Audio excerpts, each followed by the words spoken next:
Hi, this video is about 6 amazing places in Ecuador. And if you stay to the end, number 6 is Galapagos. Now, I've been to all these places. I visited them in 2023. So I'm filming this in May of 2024. So it's been a little over a year since I was there. But I had amazing experience, so memorable, being in Ecuador for 5 weeks in the winter of 2023. And the first place that we went to in Ecuador was Cotacachi. Now you fly in, typically we flew into Quito, the capital of Ecuador, flying, but immediately we were picked up at the airport and driven to Cotacachi. Now Cotacachi is, I believe, about an hour and a half outside of Quito, and it's an expat destination. There's a lot of expats living there, but it's a relatively small town, kind of quiet, a little bit sleepy. It was just our style. We like it that way. We don't like the big cities as much as we like the smaller towns and kind of the easier living. And we ended up staying in an Airbnb that was outside of town. And it was actually in the countryside. To get there, you'd kind of go through a dirt road and, see cows and fields and stuff. It was just beautiful, so beautiful. And it rained one day we were there, but mostly we had good weather. And Cotacachi was an amazing place. We really liked it. The downtown area was pretty, several blocks long, but it was pretty contained and very walkable. Really enjoyed Cotacachi. Would love to go back there again. Number 2 on the list is Mindo. Now, Mindo is to the west, I believe southwest of Cotacachi. We got there the back way. We took a trek overland by foot and by horse and by car. And several days later, we landed up in Mindo. And Mindo is one of the top birding destinations in the world. And we saw amazing birds there. We saw tons of hummingbirds and just beautiful, colorful birds of all kind.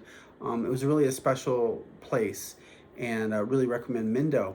The next place we went to was Banos, which I believe means the baths.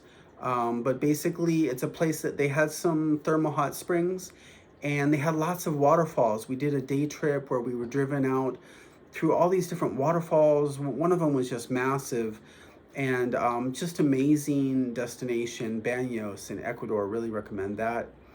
We also visited Vilcabamba. We had some friends from California that moved to Vilcabamba. It's in the south of Ecuador, and we went to visit them there. We stayed there for about a week, and Vilcabamba is just a small town. A lot of expats there. It's very popular. Our friends, they had bought land and took us to their land, and it's just gorgeous there. Vilcabamba, just a beautiful place. Really recommend it. Very popular with expats. Probably per capita, it's the highest expat destination. But also, we were in Cuenca, and Cuenca has, I believe, the most number of expats. Although since it's a much larger city, the per capita expat is lower. But I believe there's over 10,000 expats in Cuenca. And Cuenca was a really walkable city, nice place. It was a little bit cool when we were there. It's at a higher elevation. Can definitely recommend Cuenca. Good restaurants. There was an expat restaurant that we went to, I believe it was called the Sunrise Cafe, and just filled with gringos, and just nice place to be. So last on the list is Galapagos. Now, we spent 9 days in the Galapagos. We went to 3 different islands. Actually, I think it was 10 days, but 3 different islands. And we saw sharks and blue-footed boobies and seals and seahorses and giant lobster and frigate birds and giant sea turtles. They have the Charles Darwin station there, which Charles Darwin went there, and he has this famous, I believe he developed his theory of evolution based on experiencing the ecosystem in the Galapagos. And wow, it's like 10 days in the Galapagos. What more could you ask for? It was just beautiful. Some of the islands, one of the islands was a little bit more developed than one of them was a little bit less developed. So just do your research to find out, whether you're looking for something with like more higher end restaurants or one with more like dirt roads and just, more tours. We took a tour on one of the islands, and that's where we did snorkeling, and we went through and saw these sharks. Like, these sharks were sort of sleeping. I guess it was the middle of the day. It was their nap time, and the guide would hold you under the water several feet so you could look down at these sharks that were just sort of hanging out there down below. And really cool experience. We saw giant turtles at least twice. One time it was in the water while we were snorkeling. We just walked to this beach and went snorkeling, and there were like, at one point I could see like 6 giant turtles around me in different directions. And then the first day that we arrived in Galapagos, we saw giant turtles on land.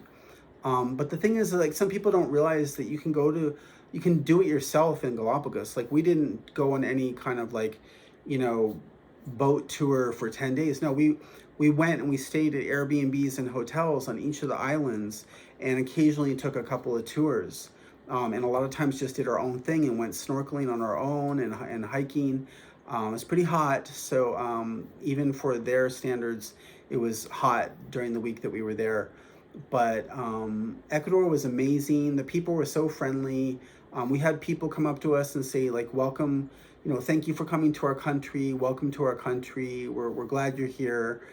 That was just really cool to see people so welcoming and inviting. So you can't lose with Ecuador. I really recommend it. They've had some issues with politics and crime and violence have been on the increase in certain areas of Ecuador, although in many of the areas that we went to, I believe, have not really been affected very much by crime and violence. It's mostly localized in areas along the coast where there's narcotics trafficking going on between Peru and Colombia, because Ecuador is in the middle. So do your research, but I believe the government has been cracking down on crime, and, you know, it's safer now. So, you know, if you feel comfortable with the security situation in Ecuador, go for it. You know, can't recommend it enough, and hope you enjoy your trip there.